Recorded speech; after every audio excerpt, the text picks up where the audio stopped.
Alright guys, welcome back to the scheme of the week. This is going to be the scheme for the on fire right now, the Seattle Seahawks. We're going to be talking offense, we're going to be talking some defense. This is going to be our intro. And one of the things we're going to be talking about is a new formation that I've currently been running for like almost 2 weeks now.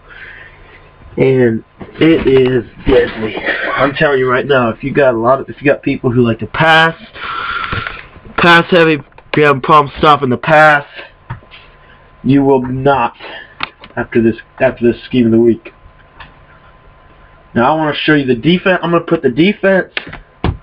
No, I won't do that. I won't do that. I'll do a different video. We'll keep the same format. So this is the intro. The playbooks we are using is. One sec, let me get the Cowboys set. I get a lab playbook, so I'm gonna lab the. Where's it at? The run heavy and the 46. Yeah. Okay. So here we're going to show you is the dime flat scheme. This formation can be found in 3 different playbooks. It can be found in the cover 2 playbook, it can be found in the Jacksonville playbook, and it can be found in the 4-6 playbook. We are personally going to be running the play from the cover 2 playbook because I feel like it gives me a lot more of stuff that I secondary stuff, and I'll show you some mini schemes too as well from it, like I did with the 4-4 video. Okay, so we've got the cover 2 playbook on defense, and we're going to be talking. I think it was the Buffalo Bills playbook.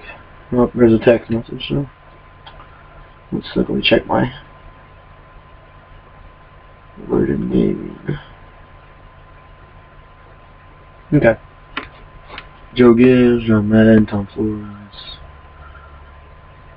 Was it Yeah, that was what it was. It was Baltimore playbook. There we go. And we're going to talk about what kind of scheme we're going to be running here. I ran this against Z-Boy the other day for a couple games, working on it, trying to get Seattle's offense to where it could be more of a ball control based offense. And I didn't want to do it out of West Coast because I've already given that scheme out. I don't need to give you that scheme 4 or 5 times. I am going to do an update video of that and the 3-4 though. Because I have some other stuff I want to show you guys. So we're going to do like a part West Coast offense revisited and a 3-4 revisited. But real quick, let's show you the depth chart here. And then we'll get the audibles set to you, and then we'll talk about the audibles, and then we'll get out of here. And we'll get back into the scheme in about 5 minutes and do the defense. So quarterback, you got to go Russell Wilson. Matt Flynn, I wish he would have played this year because I think his throwing stats would have been a lot better than Russell Wilson's are. But I mean, you can't argue with what Russell Wilson's done. Your only vulnerability here with Russell Wilson is his deep throw, so that's what we're saying. We're going to try and keep it underneath for the most part and try and run the ball with the next player we want to talk about, Mr. Marshawn Lynch. This guy's a monster. I have never lost yardage with him when I call a halfback dive or a halfback slam, and that's what we're going to be doing a lot of. I don't see a lot of people running the ball this year, but man, look at that 99 trucking. You got your little change of pace back here, and you got your do everything back turbine. You can kind of do a little bit of everything. You have ball carrier vision, stiff arm. I mean, this dude is a tank. For some reason, though, 98 carrying, but he seemed to fumble for me like almost once or twice every 10 or about every 5 games. I actually lost the tournament because I fumbled the ball 3 times inside my 10-yard line with Marshawn Lynch against the San Francisco 49ers. Hopefully they fix that. I don't know why I was fumbling so much when he has 98 carrying. That's what you have to watch out for with him is the catch rating. If you're going to be passing the ball, I'd suggest putting Leon Washington and Robert Turbin in. But if you're going to be running this scheme, we're not going to be passing to him a lot. It's mainly just a ground and pound scheme. And I'm going to tell you right off the bat, you want to run the ball about 30 times. Maybe 20 to 30 times is what you're going to run. You're going to try and consistently put yourself in 3rd and 4 situations, and hopefully Russell Wilson, with that short throw accuracy, can make those throws. Now your fullback is the key here. Michael Robinson, he's one of the best fullbacks in the game, 91 overall. It's going to tell you a lot. The dude can do a little bit of everything. Basically, it's 80 speed, 80 strength, 84 acceleration, 85 trucking. So we can run fullback dives with him. We can run carryings there. The catching's there. We can throw to him out of the backfield. Just a lot of stuff we can do with him. Here's the one key, though, I want to talk about real quick. It's his run blocks. He's got 70. He's in the high 70s, which is really good for a fullback. So, and that's why we're going to be using him here. Now, I've debated about this receiving-wise, what we want to do here, and I think that this is the best way to do it. I think we're going to have Sidney Rice and Anthony McCoy out there, because Anthony McCoy and Sidney Rice are going to be able to block better, and they're also 6'5" and 6'4" respectively. And look at their spectacular catch, very high. They can get the job done. If you want more passing, go ahead with Golden Tate. I'm sure that him, Butler, and Baldwin are going to get upgrades this next roster update tomorrow. But this is how I would start the game. But I do sub Golden Tate in passing situations though, so just keep an eye on that. Tight end. This is one of the best tight ends in the game, especially catching wise. He doesn't drop a lot of balls, and I think it's because his catching traffic is 82, his 83 catch, and he's 6'5". So that's the way we're going to do that. Now this is very key. You need to watch this. This is the offensive lineman substitutions. I think you need to run it this way. So we've got O'Mile at the tackle.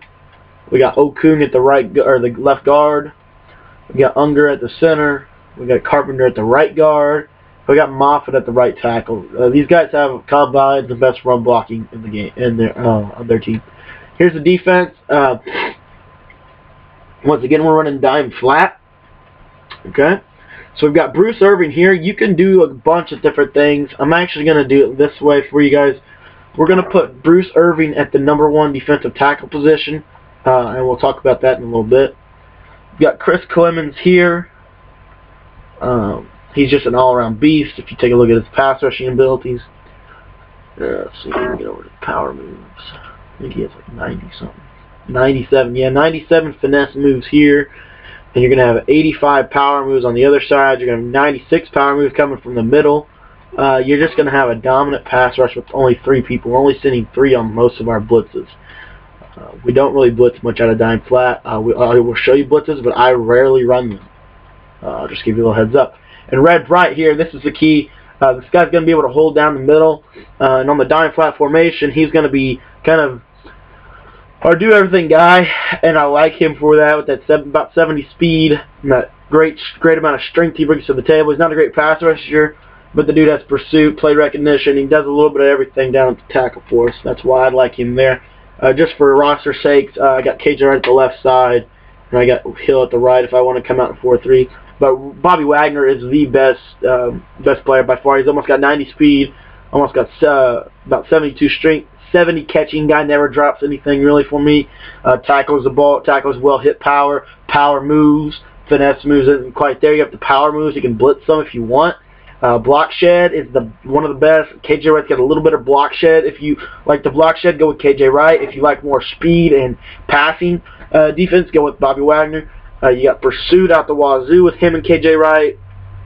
And you got your 77 zone coverage and your 62 man coverage. He's going to be able to basically match up with any running back, and he's going to be able to cover the zone. This guy is also going to be your user player most of the time, simply because of the style of defense we're going to be running is going to make us have to user him. In my opinion, you don't have to user anybody in this defense. We got Hill at the right side. Now your corners, this is important. If you take a look at the man coverage of Seattle, and this is why we can run dime flat, is because their man coverage is off the charts. Take a look at their corners here. We've got 4 guys that cover, or 5 guys actually, that cover in man coverage of 80 or higher. That is very crucial. That's very key, and that is why we can run the scheme with them. Hopefully, what will happen in this next roster update is Jeremy Lane will be able to man cover, and now we can put him here because this guy has a little more speed than Trufant. But for right now, this is the way I'm going to do it. If Jeremy Lane does go up, I'm going to put him where Trufant was. Okay. Earl Thomas free. Chance at the strong. You could put Thomas. You could swap Thomas out for Trufant or Thurman. It's just kind of what you want to do. And actually, if you take a look at Byron Maxwell, I'm pretty sure he's the guy that covers really well in zone. And I'm going to tell you why we want to do. Okay, guys, this is actually a little add-on, and I'm going to do this just for this scheme. But I'm going to put Byron Maxwell at the free safety position, and there's a reason for it. And I'm going to take Earl Thomas and put him at the third corner position. Now what we have, guys, and I'm going to have Walter Thurman in here. Now look what we have. We have 90 speed all over the field. We have 90 acceleration all over the field. We have 85 or up man coverage all over the field. If I can get to the man coverage ability. So 85 and up man coverage and almost 80 and up zone coverage. And take a look at the press. You can make some press packages out of this. A lot of things you can do, guys, with the Seahawks roster. But this is a little add-on. I think this is going to work better for the scheme that we're going to be running, especially because Earl Thomas is going to be able to blitz a lot better than Trufant will, just because of the speed, the strength, and the dude's a stud. You could put him at the free safety if you choose, but another thing you could do is you could put Earl Thomas and Maxwell at the free and just leave Chancellor. Put Chancellor here. You'd lose man coverage, but I don't really run a lot of man anyways. But when you want to run man, you're going to have I think you're going to have a guy with 80-plus man in there. So just a lot of things you can do, but this is the way I'm going to do it for right now. So there's the depth chart. Let's get into the plays real quick. I know we spent a lot of time on that depth chart. The depth chart is kind of crucial to the scheme, and we're going to be talking about that a little bit later. Let's talk about the dime flat. This has been, I think it's very overlooked because I looked for videos on it because I was wanting to see what other people had from dime flat, so I wouldn't put it out there. And I haven't seen really a whole lot of, I've only seen one YouTube video on dime flat, and that's it. And all it was an A-gap blitz out of it from the DB blitz, and we are going to show you that because it's already out there. But I think it's JoeyMo25, I think that's who put it out. I don't know who put it out exactly, but just search A-gap blitz from dime flat, and it'll come up pretty easily. But you got to understand your quick audibles here. Basically, your quick audibles is your 2-man under your 1-man DB strike will be a quick audible. Cover 3 will be a quick audible. Cover 2 will be a quick audible. And since we're coming out in dime flat, that's fine. If we were audibling to it, it would not be fine, but we are coming out in dime flat every play. So we're going to talk we need these other plays in here, and we're never really going to use these plays, but we're going to have them in here. Now your cover 4 is a play that you're going to go to whenever you just think you're going to go deep, and I'm going to show you some blitzes out of everything. The thing about dime flat is it's just so good from one play. You don't really need multiple plays from it, but we're going to show you how to do some multiple plays. So we're going to have just basically the plays that weren't able to be put in our quick audibles. We're just going to put those in our main audibles, and now we have access to every play in dime flat from our quick audibles. So that's kind of the theory there. We really are only going to run a couple of these plays. I'll just highlight some of the plays. We're going to run a lot of DB blitz, we're going to run a lot of zone blitz, a lot of cover 1 robber, and a lot of cover 2, cover 3, and DB and 1-man DB strike. Those are kind of the main plays we run from here. We're going to blitz out of cover 2. We're going to show you universal blitzing. We're going to talk all about that in about 2 minutes. Just run over the offense really quick. It's from the Baltimore Ravens playbook. And take a look at all the stuff they got here. But this is the Strong H Twins formation. This is one of the best running formations in the game. It has been for a couple of years. It's easy read. It's very easy to read as to where the weak spot of the defense is. If you can read it, you're going to have a good chance at running it. Now, another thing I wanted to talk about, let's get back, wrong formation. So the run right is going to be the outside zone. The run left is, of course, going to be the counter weak. And then your quick audibles is really all you need for your passing plays from that formation. So I'm going to just run over it really quick just to make sure. Yeah, I'm pretty sure that's correct. Yeah, you might want to put a slip screen in there. That's optional. You don't have to have it in there. I don't really run a slip screen much, but you can put that in there. You can put the unbalanced stuff in there, the toss, the power O. That's not a problem. I don't like it because it's auto motion. I just have never been a fan of that for the most part. And this is I-form Twins. Yeah, this is the I-form Twins. This is another easy read. It's easy transition. And we're going to put that in there with the halfback blast, quick audible down, it's the power O. It's going to make it a very effective formation for us. Now I think single back ace twins, right? Yeah, ace pair. You're going to get a couple good plays out of here, I think, right? Nope, I don't think they have the. It wasn't the ace there. Was it the strong? It wasn't strong close, wasn't it? I don't think we would do that to ourselves. It's not the weak. Because I didn't want to do it from pro sets because I wanted a smooth transition to all my other plays. So. But we may not be able to get that out of this playbook. Let's see. Wide receiver would have to motion all over the field, but you could get into this. These fades are good this year. Let's go with the strong iPhone Pro, right? Was that? Yeah, we got iPhone Pro. That's what it was.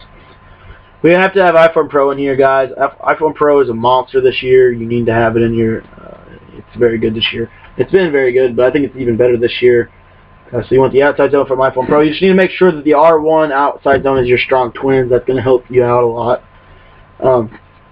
But here we have iPhone Pro, and we're just going to run iPhone Pro halfback, fullback dive, and iPhone Pro outside zone, and use the quick audible down as our other run, and we're just going to mix it in like that. And that's basically the run, and I'm serious, guys. We're going to run the ball about 30 times this game. You know, you could put, I'll show you some other plays you can put in your audibles if you want. You could put one of these plays in. This is a play I run all the time. It's Baltimore wide receiver screen. You could make that your base play, actually, if you wanted to. You have to set your depth chart up a little differently, but these three plays right here are really good together. You put, let's see some other plays here.